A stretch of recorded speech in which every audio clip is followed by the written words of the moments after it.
on to the next part of our show, the commissioners. We have two commissioners with us today, Commissioner Branch and Commissioner Corgi. Commissioner Branch has an extensive professional background in both the public and private sector. And yes, I'm going to be reading from these notes all days because I don't want to screw this up. His public service experience, besides serving as Port Commissioner, consists of, and frankly, I don't know when this man sleeps. When I took a look at his bio, make sure you, or bio, not a... Thanks, Mayor. Take a look at the program. It has all the details, but I'm just going to kind of hit some of the highlights. Okay, let's see here. Mayor-appointed position as chairman of the Rebuild Houston Oversight Committee, working as an assistant director for the City of Houston Planning and Housing and Community Development Departments. Amongst his many business affiliations, he owns several franchises in both the restaurant and car business. Considered an expert in the area of franchise business and economic development, and frankly, looking at his bio, I think he's an expert of a lot of things. Commissioner Corgi is also an overachiever.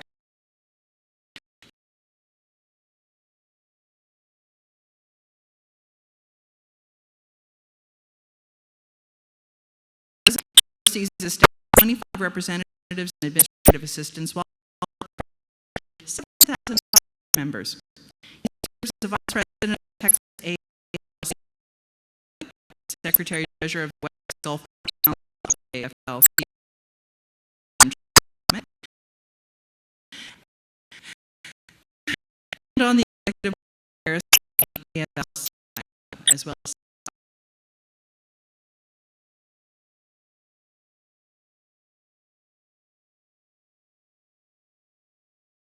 other offices. Ladies and gentlemen, I'd like to introduce Commissioner Branch.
The biggest port in Texas.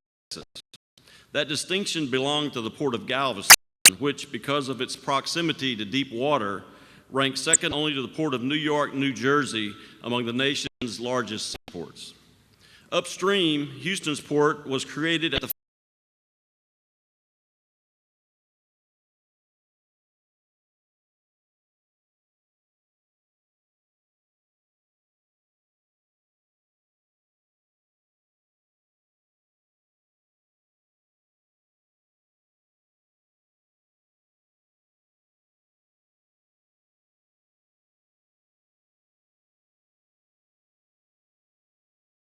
52 miles from the Gulf of Mexico via the very shallow Galveston Bay.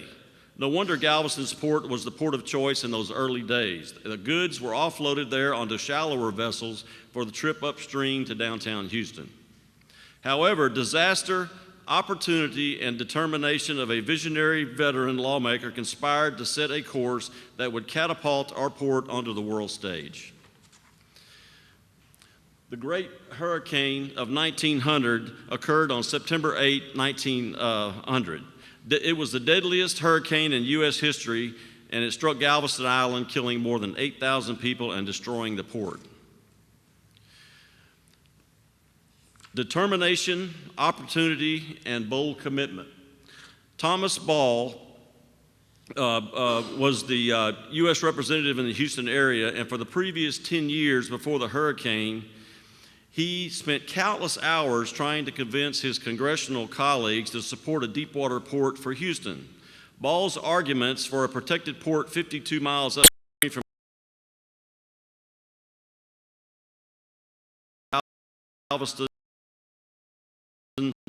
Galveston's exposed position gained traction after the hurricane. And then came the discovery of oil at Spindletop. With the discovery of oil at Spindletop in 1901 and crops such as rice beginning to rival the dominant export crop of cotton, Houston Ship Channel needed the capacity to handle newer and larger vessels for fast-growing trade out of Houston. In order to secure funding, Ball proposed a revolutionary concept. He suggested that Harris County residents share the cost with the federal government for dredging a deepwater channel to Houston. Congressional Rivers and Harbors Committee Chairman D.S. Alexander and the other congressional committee members were amazed by the bold proposal. Nonetheless, the congressman voted unanimously to accept the idea, which became known as the Houston Plan. After receiving federal approval of the plan, Harris County voters went to the polls in early 1911 and passed a $1.25 million bond proposal to provide local funding for the project. 2 years later, Houston voters approved a $3 million bond proposal to build the public wharves at the Port of Houston. Work on the Deep Channel began in 1912. Those who labored on the project took a keen interest in similar precedent-setting maritime projects of the time, such as the Gulf Intercoastal Waterway and the Panama Canal. On November 10, 1914, dignitaries gathered at the port's new turning basin in great anticipation. Thousands of people attended the ceremony, which was marked by a 21-gun salute. From his office in Washington, D.C., President Woodrow Wilson fired a cannon by remote control to officially mark the channel as open for operation. And as a footnote, we're going to be having a reenactment on November the 10th down at Brady's Landing for the 100-year anniversary, and we're real excited. It's going to be a great event. And Mayor, I think hopefully you'll be there with us. A band played the national anthem from a barge in the center of the turning basin, while Sue Campbell, daughter of the Houston Mayor Ben Campbell, sprinkled white roses into the water from the top deck of the U.S. revenue cutter Wyndham to christen the Port of Houston. Some prominent events in port history over the last century, the Houston Ship Channel and the Port of Houston have celebrated many historic milestones. I'd like to share a few of those with you today. By 1930, the Port of Houston had surpassed all of its Texas rivals and ranked third in the U.S. for foreign exports. In 1937, the Port of Houston reached the status of second only to New York in tonnage and importance, according to Fortune magazine. In 1943, synthetic rubber was mass-produced for the first time by 2 new Houston area plants and shipped for use in World War II through the Port of Houston. After World War II, development of the petrochemical industry along the Houston Ship Channels accelerated until the Port of Houston became home to the nation's largest petrochemical complex and one of the largest in the world. Containerization was born when the world's first container ship, the motor vessel Ideal X, sailed with 58 containers from the Port of New York on April 26, 1956, and unloaded 5 days later at the Port of Houston. In 1962, Houston became the first choice for the National Aeronautics and Space Administration as the site of its new headquarters for the manned space program, partially due to the fact that the Houston Ship Channel and port facilities provided an excellent means of transporting bulky space vehicles. Use of the double-stack train was introduced at the port in 1981. By placing one container on top of another, transportation costs were greatly reduced. In 2001, the 9/11 tragedy changed lives, procedures, protocol, and heightened alert status everywhere, especially at the largest petrochemical complex in the U.S., the Port of Houston. Under the direction of the U.S. Coast Guard and captain of the port, Kevin S. Cook, the Port of Houston was the first to form an Area Maritime Security Committee and develop a security plan.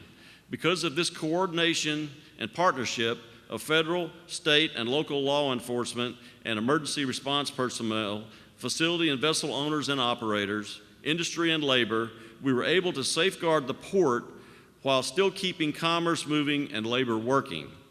This effort is one of the many that clearly demonstrates the importance of partnerships at the port and how effectively they have worked and continue to work along the Houston Ship Channel.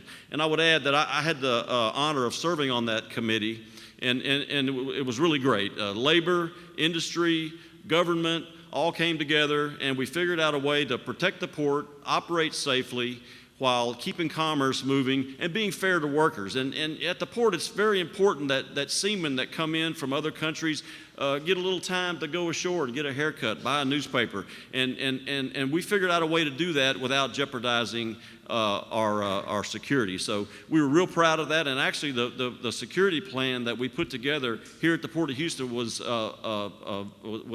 duplicated in every other port in the country. It was the model for all the other ports. So, and in fact, what you'll find on all these things I just talked about is that at the port, we lead the way in so many areas. And I travel all over the country, and I go to different ports, and I hear it all the time. Well, what are they doing in Houston if an issue comes up? Oil spill response, port security, containerization, automation. And we lead the way, and we always have. And it's like the mayor said, that it's the energy and the dedication and the excitement that's in this town enables us to lead. So I'm real proud to be a part of that.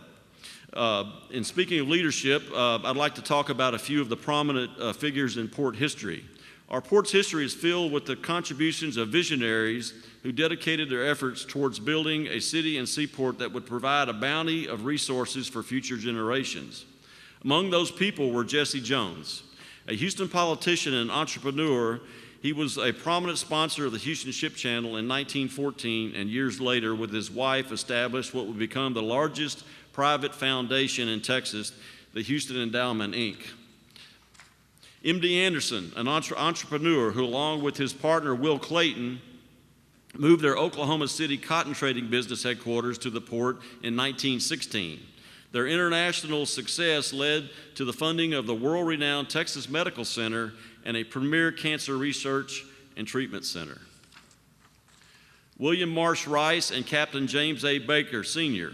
Rice made a fortune investing in cotton as well as real estate, lumber, and railroads, and used it to create what has become a top institution of higher learning, Rice University. The school celebrated its centennial just 2 years ago. Captain Baker's law firm, which later became Baker Botts, moved to Houston in the wake of the Galveston hurricane to take advantage of the Port of Houston's presence and the discovery of oil at Spindletop, both events which enhanced the firm's list of international clients.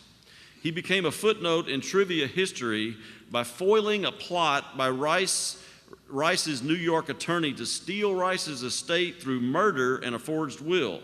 It took Baker 4 years to prove the deception in court, during which time the value of the estate doubled, but he prevailed. Proceeds from the estate went into the founding and funding of Rice Institute, and it was intended, and a member of the Baker family has sat on the Rice board every year since its founding. And also I would note that James A. Baker Sr. served as our Secretary of State and is also on the board. I believe he's on the board now over at Rice. And the talk about aiming for the stars, Alan Shepard, the first American astronaut to fly into space, later served on the Port Commission. Luckily, a century ago, our city was filled with visionaries who knew what was necessary to grow Houston and grow it they did into an internationally recognized business center. As a result of the efforts of Congressman Ball and other civic leaders, the Houston Plan was conceived in 1900 and the Houston Ship Channel was opened in 1914. As a direct result, Houston has grown to be the fourth largest city in the nation.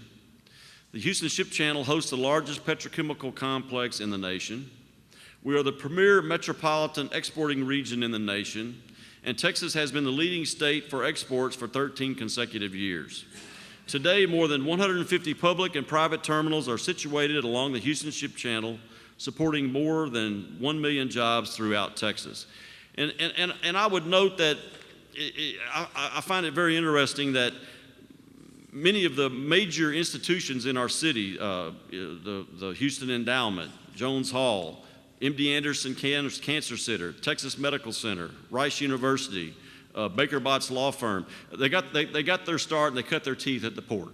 And I think that's a testament to the importance of the port to our city. I'd like to talk a little bit about the importance of labor to the Houston Ship Channel. I would be remiss if I did not briefly discuss the close ties between the Merchant Marine and the Port of Houston, as well as the contributions of labor throughout the port's history. In fact, my union, the Seafarers International Union, we were chartered here at the Rice Hotel in 1938, the AFL-CIO convention. So my union started here. Today, this is the bread and butter of my union. This is where the jobs are. This is our biggest port. This is where everybody comes to work. This is where people come to get their sea time and get their experience. And we're very proud of that. And we think that's going to grow going forward.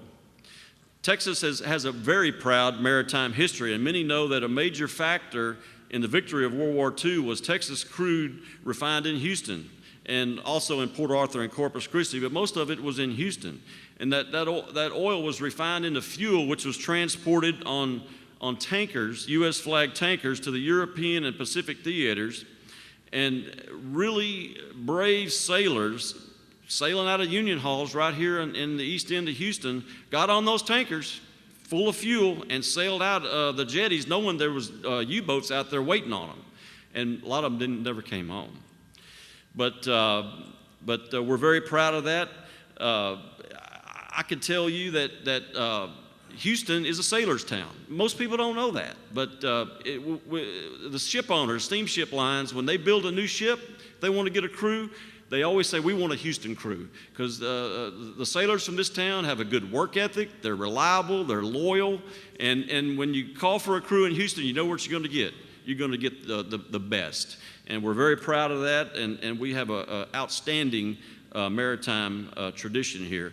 The pilots here, the pilots here are the best in the world. Anybody tell you that? This is the hardest port to get in and out of worldwide. Any steamship captain will tell you that. You know, and they make a big deal on the news when something happens, but you know, there's about one accident, I think, per every 10,000 transits. I mean, the safety record is phenomenal, and these guys are really good at what they do. Any other port like this, like Port Arthur, they generally, Eric, correct me if I'm wrong, I think they run one-way traffic on the big ships. Daytime only. These guys are down there running 24 hours a day, 7 days a week, two-way traffic. And sometimes they have to run up on the bank and do what they call the Texas chicken. But we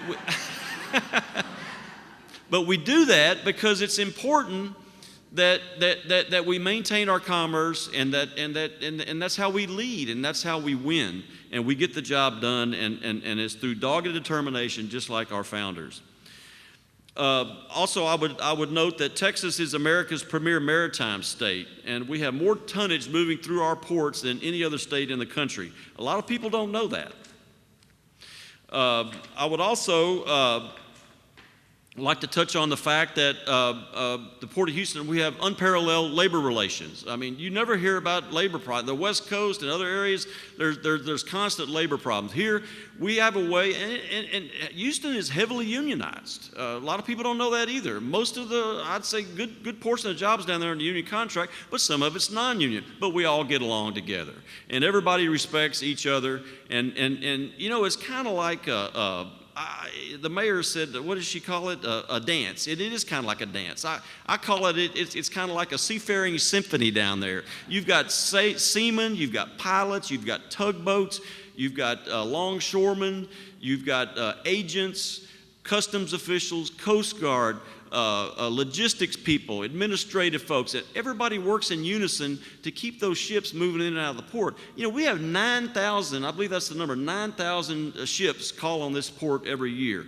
I think it's 400,000 tug barge units call on. I mean, there's a tremendous amount of traffic down there, and everybody's got to work together to keep that going. And I think this port, we have the best labor relations that I know of anywhere. And that's going to continue if I have anything to do with it.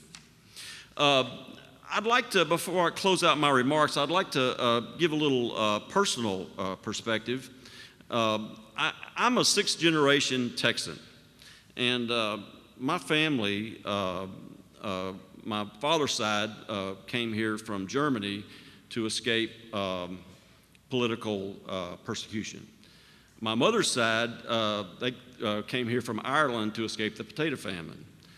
But they all came to Texas for the same reason. They were looking for a better life. Well, they struggled at farming. It wasn't easy. It was tough. And the Corgi side got some land up in Travis County, but they got attacked by Indians and they lost it. So they did pretty good. They went to Montgomery County and they had a livery stable and a horse business, and they did pretty good until Henry Ford came along and invented the Model T. So, and about that time, they started hearing about these two guys down in Houston, Jesse Jones and Tom Ball, were talking about building a port. So they all moved to Houston and they went to work down at the port. And due to the efforts of Jesse Jones and Tom Ball, they finally were able to find a better life. And they moved into neighborhoods like Northeast Wood, Denver Harbor. They got jobs down on the waterfront. My great-grandfather, he worked construction. He participated in the building of the port. I had one grandfather was a merchant seaman, and he later became a boilermaker. He worked in the chemical plants down there, Shell, Sinclair. They called it Humble back then, and built the refining equipment. My other grandfather he was a locomotive engineer. He ran a switch engine down on the docks and moved the train cars around. I had two uncles that ran cotton warehouses. My father was a longshoreman, a truck driver, and he worked at that rubber plant for 35 years and retired from there. My brother's a Houston pilot. My two sons have both sailed. One of them is still a seafarer. The other one worked his way through college, shipping out. And I have had great opportunities as a mariner and a labor leader, and now as a port commissioner. And I guess what I'm trying to tell you, the common denominator of all these different routes at the port that were made available to my family was that we were able to move into the middle class and achieve the American dream. And we're deeply thankful for that. My favorite president is Theodore Roosevelt, and I love the quote where he says, the best prize life has to offer is the chance to work hard at work worth doing. I think that's awesome. And you know, the Port of Houston for 100 years has been giving people the opportunity to work hard at work worth doing.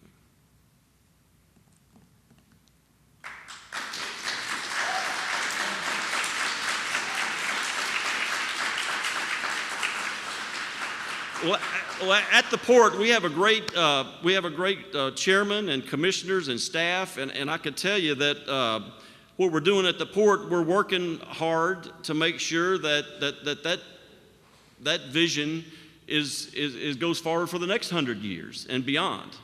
And to explain that and make that presentation about the future of the port, I'm going to call on my colleague, Commissioner Theldon Branch. The mayor already gave him a pretty good introduction, but Theldon is a great colleague to work with on the port. He brings a lot of business knowledge to the port, and we need that. And there's a tremendous amount of business that needs to be done down there. He's also has great political skills, and he's served in different public service positions throughout the city. And he's a great addition to the Port Authority. And I asked Theldon when he came on board, I said, Theldon, why do you want to be a port commissioner? And he said, Dean, I've been hearing a lot about the port. There's really some great things going on down there. The Panama Canal is opening up, the LNG, the petrochemicals. He said, I want to be a part of it. He said, I'd like to think that at some point my grandkids will look back and say, my granddad was part of that. I thought that was pretty cool. And so that's the kind of public servants we need in this town, and that's the kind of public servants we have at the port. So with that, I would introduce my friend and my colleague, Theldon Branch.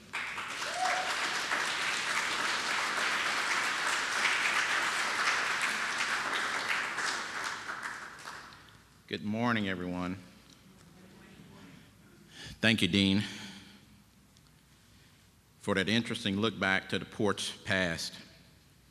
I appreciate the fact that my colleague introduced in his introductory remarks included references to determination, seizing the moment, adaptability, resilience, because those speak directly to the assets that we have at our port that poises us right now to experience the most productive, expansive performance in its 100-year history.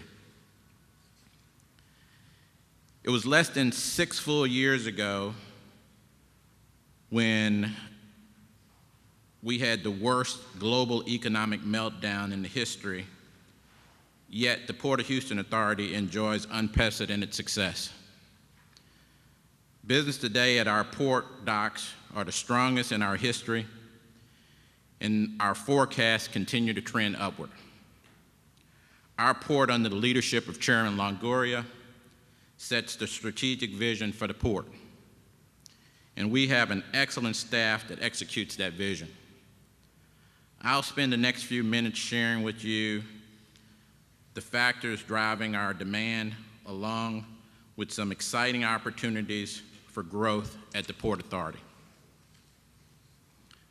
All of you are aware of the renaissance in the energy sector related to the shale gas exploration and production is having a significant impact on our cargo opportunities, especially exports. The tremendous supply of natural gas has spurred billions of dollars of investment in manufacturing facilities in our region, especially along the Houston Ship Channel. According to a 2012 report by the Greater Houston Port Bureau, local industry will invest $35 billion in local facilities just through 2015 alone. Earlier this summer, we announced that Enterprise Product Partners, LP, signed a 30-year lease with the Port Authority to construct the world's largest refrigerated ethane export facility at Barber's Cut. Thanks to the shale gas revolution, we are seeing significant increase in our manufacturing on the channel. The U.S. Gulf Coast has a major surplus of ethane, which, as you know, is the raw material used to manufacture plastic resins. Our port already dominates plastic resin exports, accounting for 1/3 of our load export containers. Petrochemical companies are taking advantage of competitively priced inputs, investing billions of dollars into plastic resin manufacturing facilities for export. To date, 6 major plastic resin projects have been announced near the port. All are coming online between the fourth quarter of 2016 and the fourth quarter of 2017. Some of these companies have indicated they will triple their exports in the next 2 to 5 years. In addition, the energy renaissance, we have other factors that work in our favor, including population growth. Houston's population is growing faster than any other region in the country. In fact, it is expected to double over the next 20 to 30 years. Regional population growth will continue to drive consumer demand, which will drive growth in containerized cargoes across our docks. In addition to the population growth and increase in manufacturing, there is the pending completion of the Panama Canal expansion in January 2016, which we know will provide new economic opportunities for the Gulf region. From a strategic standpoint, the Port of Houston is in the best position to accommodate increased imports coming through the Panama Canal, because within a 1,000-mile radius, we have 140 million consumers. We are leading the Gulf Coast ports, handling 66% of containerized cargo, and we will likely be the beneficiary of growing demand for cargo across our docks because of the strategic advantage in population growth. Containers between the East Asia and Houston via the canal was virtually non-existent a decade ago. Today, through the diligent efforts of our trade development staff, we have 2 regular weekly services that go all water through the Panama Canal to East Asia. Currently, this trade is about 25% of our total imports. With the expansion of the canal, the demand is sure to increase and ships will get bigger. And with the renaissance of the energy sector, there is no doubt that increased manufacturing, growing exports will continue to be a large driver for growth in tankers from our port to foreign markets through the Panama Canal. We are diligently preparing for growth, which lies ahead. To meet our customer growing cargo needs, we plan to invest over $1 billion over the next 5 years in the expansion and improvement of our facilities so that we are poised to handle increased volumes through our facilities. These investments include both dredging and infrastructure projects as follows. First, dredging. Dredging is underway along our container terminals where we are increasing the operating depth of our channel